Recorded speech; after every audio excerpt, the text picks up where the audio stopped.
Ala kulli hal, ini adalah pertama kalinya kita akan membaca kitab Bidayatul Hidayah karangan Hujjatul Islam Al-Imam Muhammad bin Ahmad Al-Ghazali At-Tusi, wafat 505 Hijriah, bertepatan dengan 1111 Masehi. Beliau kana imaman alladzi la mithala lahu, seorang imam yang memang tiada tanding pada zamannya. Al-Imam Al-Ghazali ini adalah jembatan yang menyambungkan generasi salaf dengan khalaf. Generasi salaf mayoritas ulama mendefinisikannya abad pertama, kedua, dan ketiga. Generasi khalaf, para ulama kebanyakan mendefinisikannya di atas itu. Namun kalau kita melihat kepada tarjih atau pilihan daripada seorang imam yang sangat alim, Al-Imam Burhanuddin Baijuri, di dalam kitab beliau Tuhfatul Murid, syarah daripada kitab Jauharatut Tauhid Al-Imam Ibrahim Al-Laqani, beliau mengatakan generasi salaf itu yamtad sampai kepada abad kelima Hijriah. Berarti Imam Al-Ghazali ini termasuk generasi salaf. Emang apa istimewanya generasi salaf? Khairul quruni qarni, tsummal ladzina yalunahum, tsummal ladzina yalunahum. Generasi terbaik itu generasi saya, kemudian yang setelahnya, dan kemudian yang setelahnya lagi. Wa hakadza Al-Imam Al-Ghazali menyambung daripada mata rantai keilmuan dari 3 cabang pokok ilmu agama. Hadirin wal hadirat, kita sebagai orang Islam ini wajib mengerti bahwa agama kita dibagi menjadi 3 unsur. Yang pertama unsur akidah, yang kedua unsur syariah atau fikih, yang ketiga unsur akhlak atau tasawuf. Yang pertama apa tadi? Akidah. Akidah ini membahas tentang iman kepada Allah. Amantu billah wa malaikatihi wa kutubihi wa rusulihi wa bil yaumil akhir wa bil qadari khairihi wa syarrihi. Jadi 6 ini masuk ke dalam pembahasan ilmu akidah. Kemudian yang kedua apa? Syarih atau fikih. Yang mana kita kenal dengan 5 rukun Islam. Syahadat, sholat, zakat, puasa, haji. Ini yang pokok. Selain daripada itu, kata para ulama, pembahasan di dalam ilmu syariat ini sampai kepada 2 juta masalah. Masalah satu aja udah puyeng ya. Kalau masalahnya 2 juta puyeng nggak? Ini menunjukkan apa? Kita punya agama, ini agama ilmu. Agama lain mereka juga punya syariat, tapi tidak ada agama yang dikhidmahi. Apa maksudnya dikhidmahi? Dipelajari, diberikan komentar, diajarkan, disebarkan, kemudian muridnya juga melakukan hal yang sama, memberikan komentar terhadap olah fikir gurunya, sampai kepada zaman ini. Itu yang dikenal dengan istilah mazhab. Apa? Mazhab. Apa? Mazhab. Mazhab ini artinya apa? Ikhtiar pilihan-pilihan yang dipilih oleh ulama mujtahid. Kalau kita kenal ada ulama 4 mazhab. Tidak sah menurut ahlu sunnah wal jamaah. Catat. Menurut ahlu sunnah wal jamaah, enggak sah beribadah kalau tidak mengikuti daripada ulama 4 mazhab ini. Kenapa? Karena 4 mazhab ini memiliki keistimewaan sanadnya bersambung kepada Rasulullah. Tidak terputus sampai kepada Rasul yang sudah pernah kita jelaskan. Imam Ahmad belajar kepada Imam Syafi'i belajar kepada Imam Malik. Imam Malik saling berguru kepada Imam Abu Hanifah. Okay. Dan Imam Malik belajar kepada Nafi, Nafi kepada Abdullah bin Umar, Abdullah bin Umar kepada Rasulullah. Nyambung apa enggak? Nah, kalau yang bilang saya belajar dari Google, nyambung apa kagak? Nah, kagak nyambung. Nyambungnya kalau enggak ke Telkomsel XL. Paham apa kagak nih? Nah, jadi enggak sah, Beb. Kenapa kita jadi ngikutin orang? Bukan orang sembarang orang. Ini manusia hafal hadis masing-masing lebih dari 400.000 hadis. Laptop aja kalah. Halo? Halo? Kira-kira di sini ada nggak yang hafal semua nomor telepon plus nama yang ada di HP-nya? Jangan hadis, nomor telepon. Kalau ada orang hafal hadis lebih dari 400.000. Semua sanad dengan matannya, ngerti isinya dan maksudnya. Ini orang biasa apa bukan? Nah, di sini kita bisa paham kalau kita sedang mengikuti apa yang difirmankan oleh Allah, fas'alu ahla dzikri in kuntum la ta'lamun. Bertanyalah kepada ahlinya kalau kamu tidak tahu. Yang ketiga namanya ilmu tasawuf. Gimana caranya supaya kita tidak jadi orang yang sombong? Gimana caranya supaya kita tidak jadi orang yang putus asa dari rahmat Allah? Gimana caranya biar kita nggak kegeeran kalau pada saat ketakwaan kita lagi di atas? Gimana caranya kita nggak putus asa pada saat kita lagi belangsak di bawah? Itu namanya ilmu tasawuf. Ada juga sanatnya gitu. Ini pilek-pilek yang barokah. Karena pileknya bawaan dari umroh. Walhasil hadirin ya. Sebelum kita mulai kitab Bidayatul Hidayah, ya kita harus tahu dulu imamnya siapa. Jadi 3 cabang ilmu akidah, syariah, akhlak, ini semua imamnya adalah Imam Ghazali. Nyambungin. Akidah Asy'ari Maturidi yang nyambungin ya Imam Ghazali. Meskipun beliau bermazhab Asy'ari. Fikih Syafi'i yang nyambungin juga Imam Ghazali. Tasawuf yang nyambungin juga Imam Ghazali. Jadi orang ini bukan sembarang orang. Wafatnya hampir 1000 tahun. Tapi kitabnya dipelajari di MNC. Bayangin. RCTI sini ya? Bukannya, bukan RCTI nih. MNC dulu. Dulu RCTI kan ya? Iya. Bayangin, Imam Ghazali orangnya udah dikubur, masih ada kitabnya dipelajari lagi. Zaman sekarang banyak profesor, doktor, betul nggak? Banyak nggak buku di toko-toko tuh yang ditulisin sama orang zaman sekarang? Tapi ketika orangnya meninggal, paling mentok ya dipelajari 10 tahun, 20 tahun, ini 1000 tahun masih ada aja kita belajar. Kenapa? Barokah. Yang nulis ikhlas karena Imam Ghazali ini Pak, bapaknya tukang jahit. Bukan kiai, bukan habib. Bukan orang yang betul-betul dalam banget pemahaman agamanya, bukan. Tukang jahit, yang dijahit bukan garmen mahal. Kan ada penjahit garmen mahal, Ipan Gunawan. Nah, Ipan Gunawan penjahit apa bukan tuh? Ya, penjahit juga dia. Tapi penjahit mahal gitu kan. Abahnya Imam Ghazali ini penjahit murah. Yang dijahit wol. Di zaman itu wol garmen paling murah. Pasti pada penasaran. Kenapa tukang jahit bisa punya anak model Imam Ghazali. Gitu. Sampai Ahmad Dhani namain anaknya Algo. Kalau masalah akhlak dan kelakuan itu kami serahkan kepada Allah Subhanahu. Tapi insya Allah dengan barokahnya Imam Ghazali, Al itu juga bisa mengikuti akhlaknya Imam Ghazali.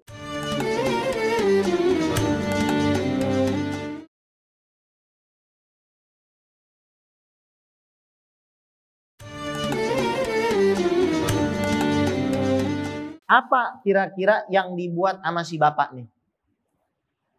Sampai anaknya 2 jadi ulama beneran. Bapaknya ini, hadirin, kalau ada orang alim, ahli fikih datang ke masjid, bikin pengajian, tokonya ditutup. Dia nggak mikirin masalah omset tuh, dia nggak mikirin. Keuntungan kayak bagaimana dia nggak mikir. Ditutup tokonya, dia hadir. Bukan cuma hadir, dia bawa makanan, dia bawa minuman, dia langsung duduk paling depan. Ketika gurunya duduk, dia hidangkan itu minuman, dia hidangkan makanan dia. Terus dia doa, ya Allah, saya memang bukan orang alim, tapi tolong jadikan salah satu anak saya jadi orang yang meninggal tuh bapak. Ninggalin uang, gak banyak. Sebelum meninggal, bapaknya itu ketemu orang, tetangga. Ya tetangga bukan kayak sahabat karib, bukan. Bapaknya bilang, kalau saya meninggal, tolong kamu urus anak saya. Tahu gak jawaban orang itu? Baik. Itu zaman dulu begitu. Kalau zaman sekarang, kira-kira mau gak dititipin anak orang? Nah, jangan dititipin anak orang. Dititipin motor aja kagak mau. Zaman dulu modelnya begitu akhlaknya. Ini ngomong-ngomong, namanya air apa nih? Rasulullah tuh suka minuman yang warnanya putih, manis, dingin.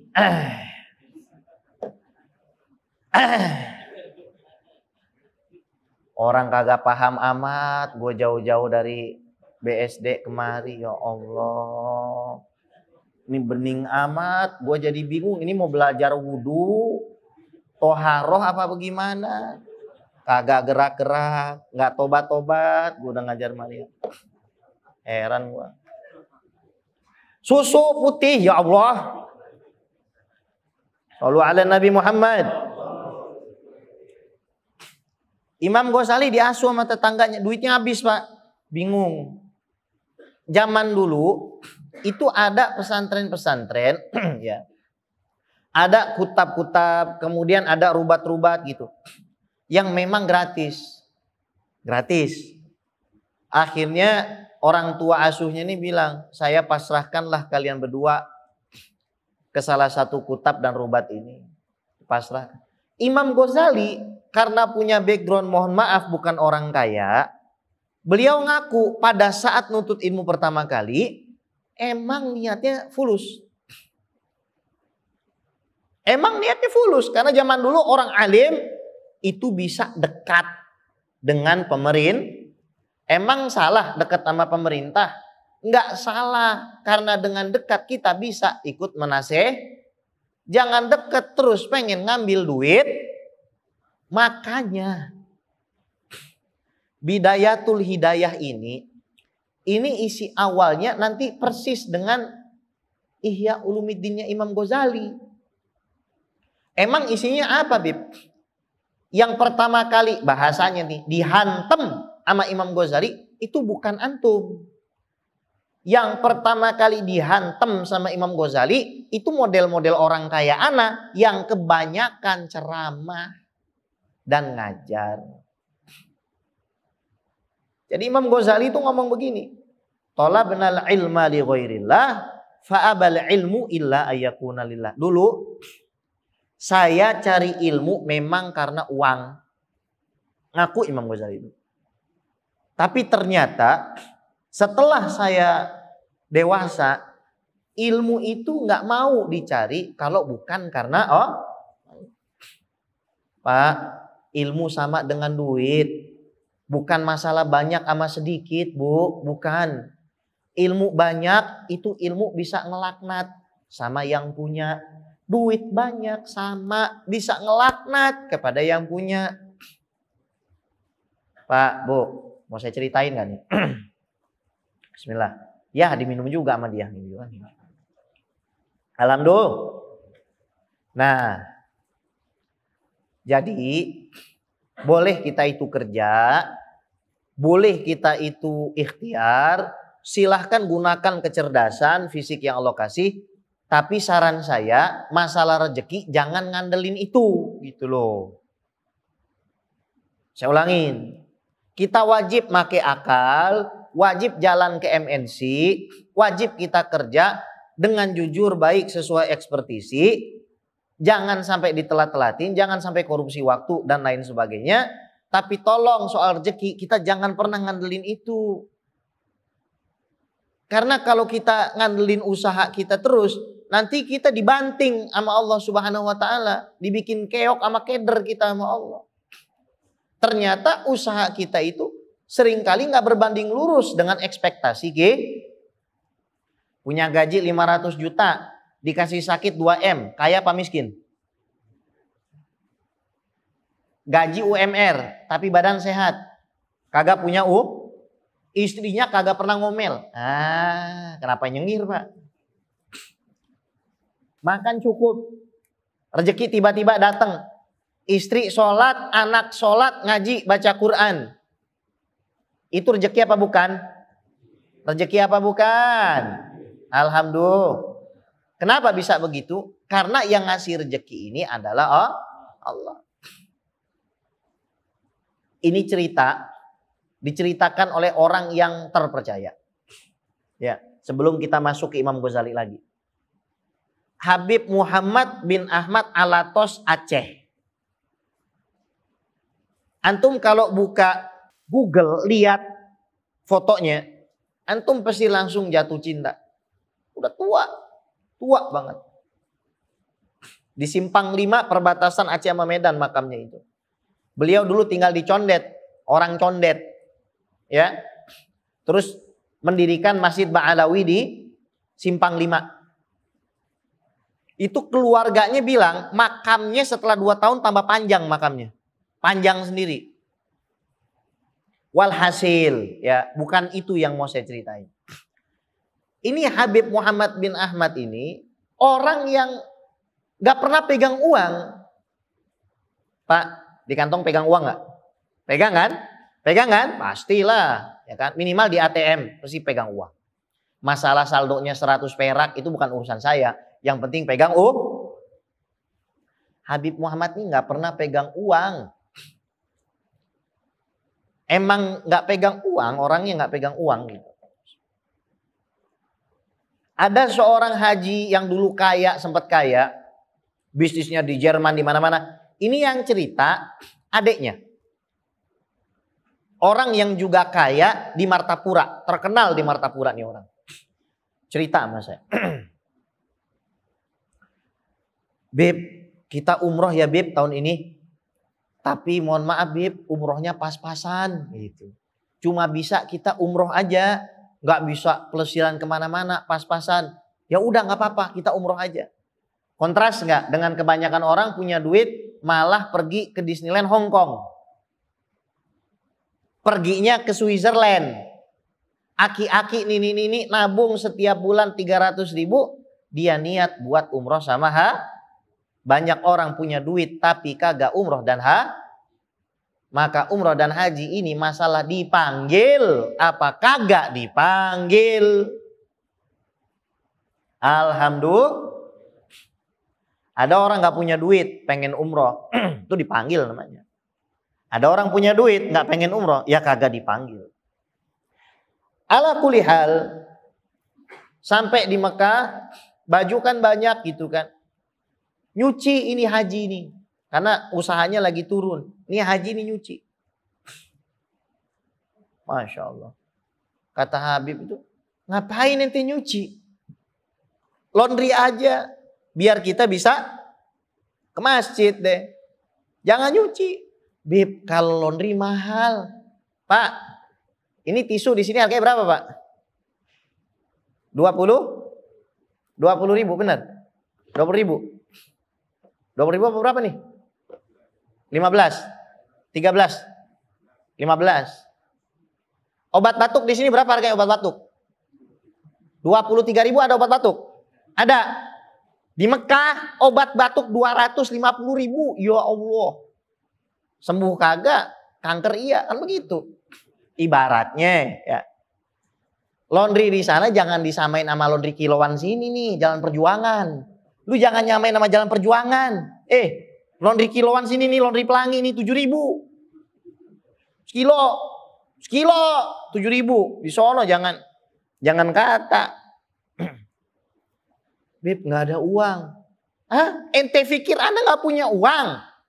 Ente pikir Anda nggak punya uang? Dikeluarin $100 segini.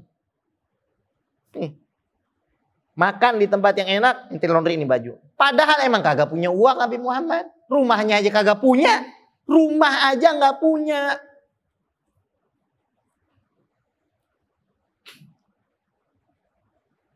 Ini yang cerita, saya punya temen.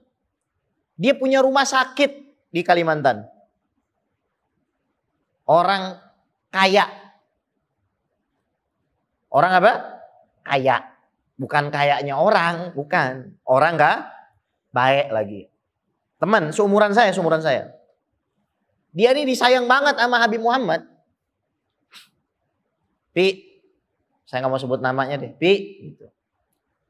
Ikut ana ziarah ke makam istri ana di Ma'la. Makam istrinya Habib Muhammad di mana? Di Jannatul Ma'la, tempat dimakamkannya Siti Khadijah. Mbah Maimun Zubair di situ.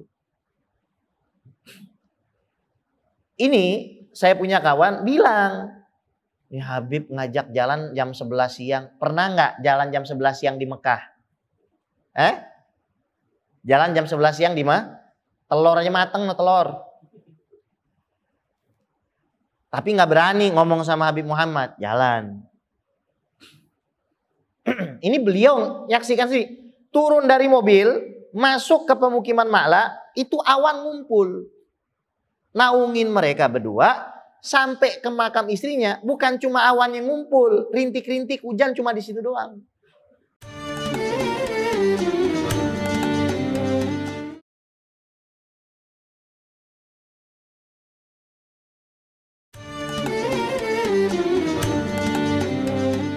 Luar biasa, kawan saya ini bukan orang sembarangan. Maksudnya bangun masjid, bangun pesantren. Alumni pondok pesantren. Wah, ibunya baik banget, abaknya baik banget sama saya. Masya Allah. Terus pulang tuh. Ada lagi cerita yang lebih dahsyat lagi.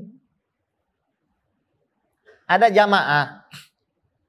Karena beliau ini punya travel nih. Saya punya teman keluarganya punya travel. Salah satu travel paling terpercaya lah di Kalimantan itu. Saya nggak mau ngomong namanya deh. Ini Masya Allah ya. Datang ke Masjid Nabawi sama jamaah ini Habib Muhammad nih. Jamaah ini ngikut. Sampai di Raudhah, depan makam Nabi, tiba-tiba ada orang datang. Bilang orang itu, doain saya pakai bahasa Arab. Kata Habib Muhammad, enggak. Anda aja doain saya. Enggak. Anda doain saya. Saya mau Anda doain saya. Habib Muhammad bin Ahmad Alatos Aceh. Ingat tuh. Doain sama Habib Muhammad. Setelah doa, Habib Muhammad bilang, antum juga doain saya. Karena doa bidoa. Doa itu dibalas dengan doa. Terus salaman. Jamaah tuh salaman. Ketika salaman, selesai pulang, nanya. Beb, itu siapa? Kok tangannya saya salamin gak ada tulangnya? Itu Nabi Khidir alaihissalam. Nyesel kagak minta didoain. Lah, tapi Nabi Khidir aja minta didoain Habib Muhammad Alatos Aceh. Orangnya sederhana banget. Masya Allah, bener-bener deh. Halo, masih kurang? Mau lagi gak? Ada ini. Ada lagi kakaknya Bu Hajah ini, orang kaya juga. Pesawat itu ternyata di reschedule sehingga lebih dulu gitu. Marah Pak Hajinya ini. Kata Habib Muhammad, udah kita duduk aja dulu, kita ngopi. Itu nanti pesawat nungguin. Ini Habib apaan sih? Mungkin gara-gara udah tua kali ya. Mungkin dipikirnya begitu. Nah, saya diceritanya begitu. Apaan? Masya Allah. Lagi santai ngopi-ngopi, datang orang setengah jam setelah itu. Pak, silahkan Bapak ditunggu soalnya. Tuh pesawatnya nggak mau jalan. Saya baru dapat cerita tadi malam. Saya telepon emang. Gara-gara ada seorang Habib nyebut nama beliau. Saya jadi ingat, langsung saya telepon. Walhasil hadirin ya. Kenapa kok Habib Muhammad bisa kayak begitu? Nggak pernah hasut sama orang, nggak pernah ngegibahin orang, senyum mulu sama orang. Istiqomah ngamalin rotibul atos nggak pernah tinggal.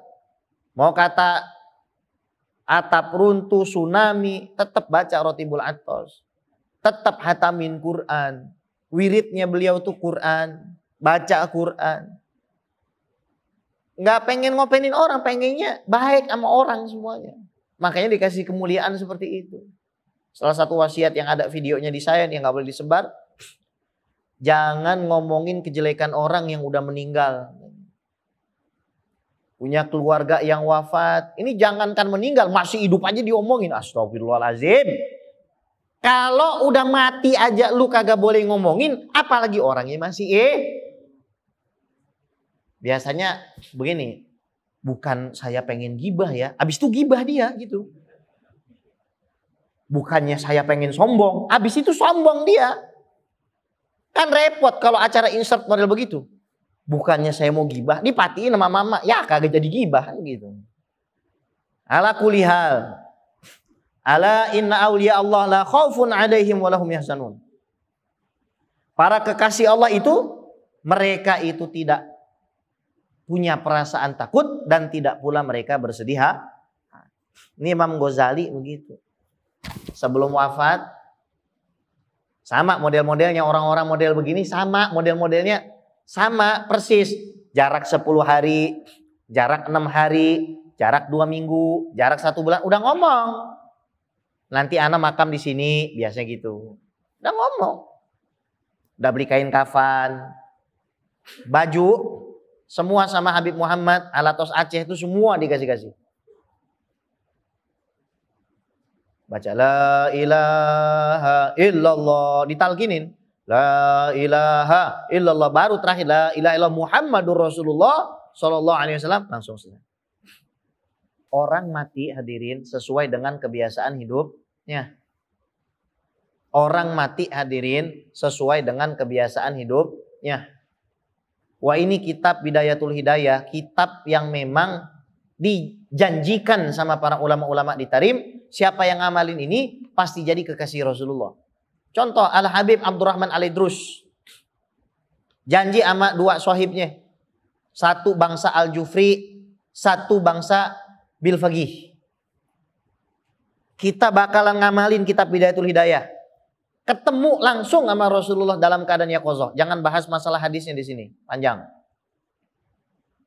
Karena hadisnya 3, man ro'ani fil manam, faka'anna ma ro'ani haqqo, faqad ro'ani haqqo. Barang siapa yang melihat saya dalam keadaan tidur, maka seperti melihat saya dalam keadaan terjaga. Barang siapa melihat saya dalam mimpinya, maka betul-betul melihat saya. Man ro'ani fil manam, faka'anna ma ro'ani fil yaqozoh. Seolah-olah yang melihat saya dalam keadaan tidur, melihat saya dalam keadaan terjaga. Yang ketiga, man ro'ani fil manam fasaufa yarani fil yaqozoh. Yang melihat saya dalam keadaan tidur, pasti suatu hari melihat saya dalam keadaan terjaga.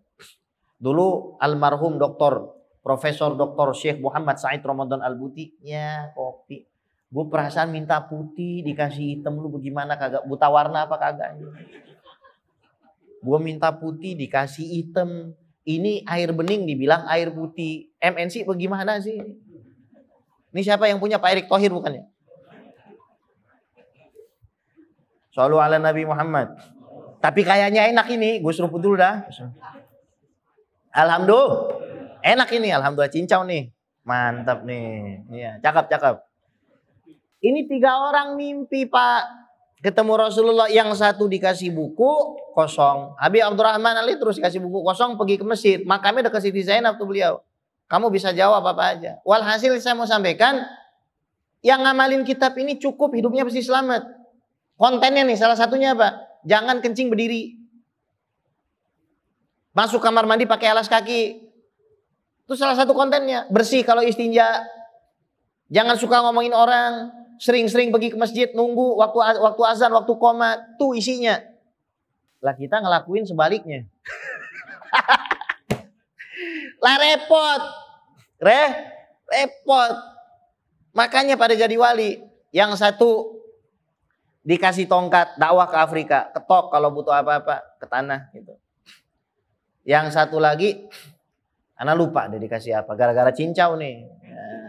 Ala kulihal hadirin, ini kitab yang sangat mulia, yang insya Allah siapa yang niat ikhlas buat ngamalin kitab ini tuh, Allah Subhanahu wa Ta'ala pasti akan kasih dia keberkahan dalam hidupnya. Meskipun kitab ini tipis.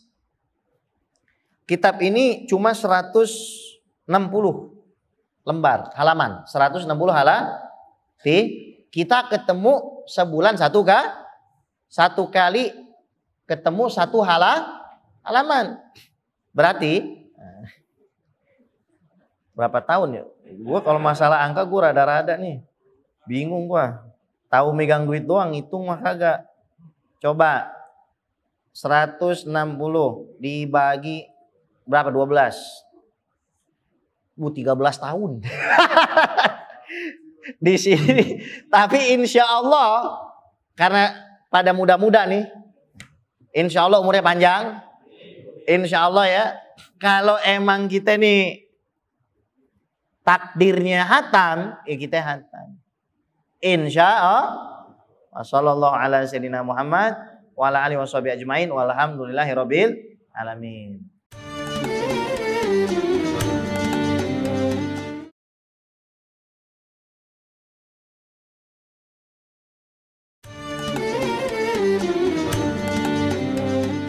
Assalamualaikum warahmatullahi wabarakatuh. Waalaikumsalam.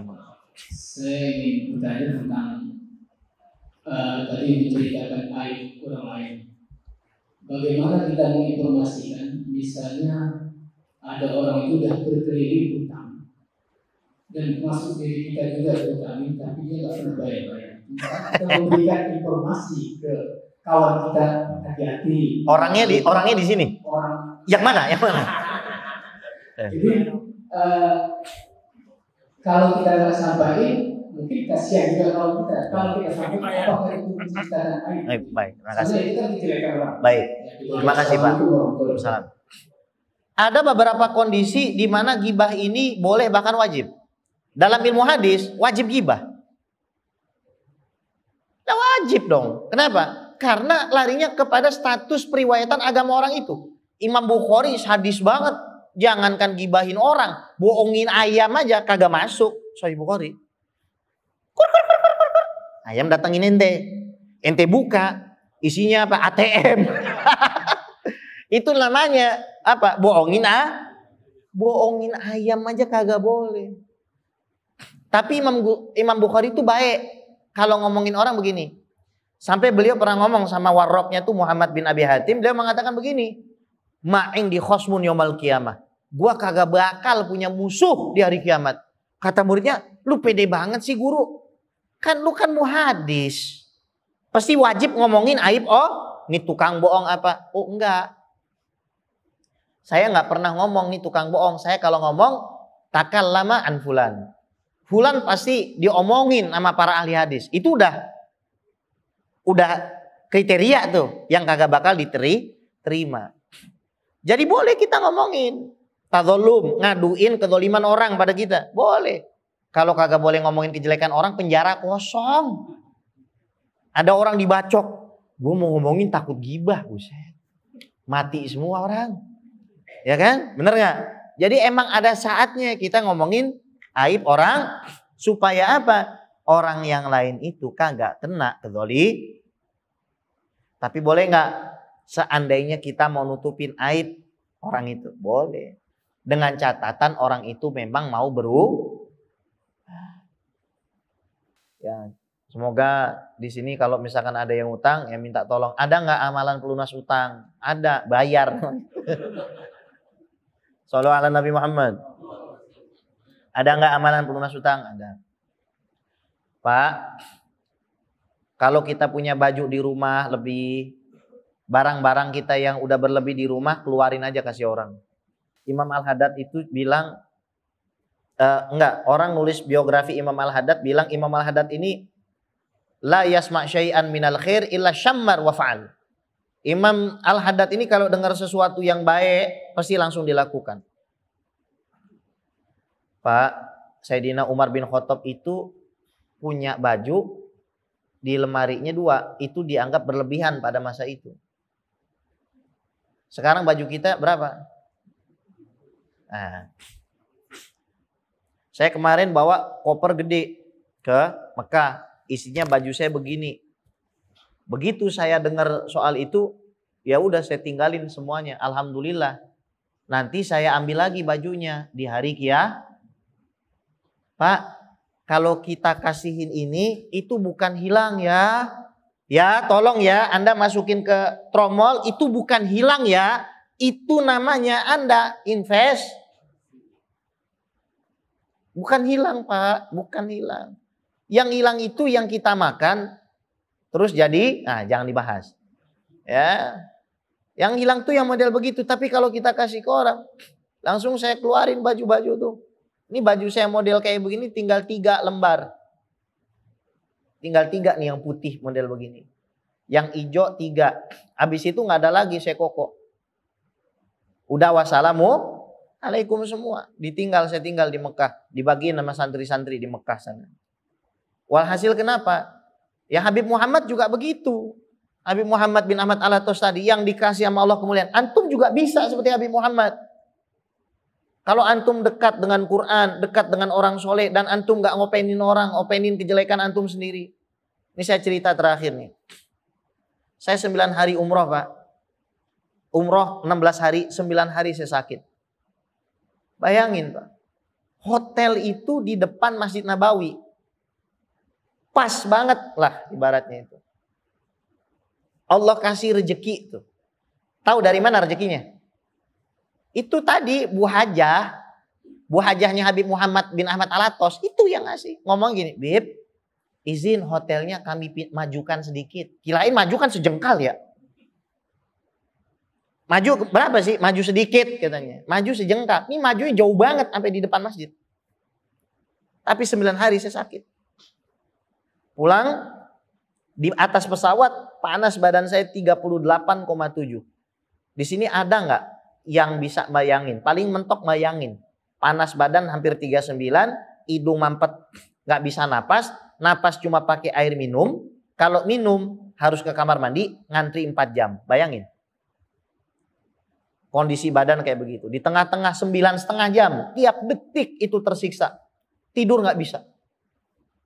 Dalam keadaan setengah-setengah gitu, saya kayak dikasih lihat padang putih, di situ saya sendirian. Pakai baju putih itu saya bilang, ya Rob, ini begitu panasnya tubuh saya. Bagaimana nanti dengan mahsyar? Bagaimana nanti dengan azab? Bagaimana dengan neraka? Ya Allah, saya ridho dengan setiap apapun asalkan Engkau maafkan saya. Saya ridho dijadikan sakit asalkan Engkau maafkan saya. Saya ridho dijadikan miskin asalkan Engkau maafkan saya. Apapun itu asalkan Engkau maafkan saya. Maafkan semua dosa saya ya Allah. Saya nggak peduli sama yang lainnya. Nggak peduli. Kalau ditanya saya peduli sama antum, saya peduli. Tadi di belakang saya nggak doain diri saya doain antum. Semua yang sholat di masjid ini, selesaikan hajatnya, kelarin semua masalahnya, kasih uang yang banyak bisa umroh. Saya cuma minta satu aja, saya dimaafin. Saya nggak peduli.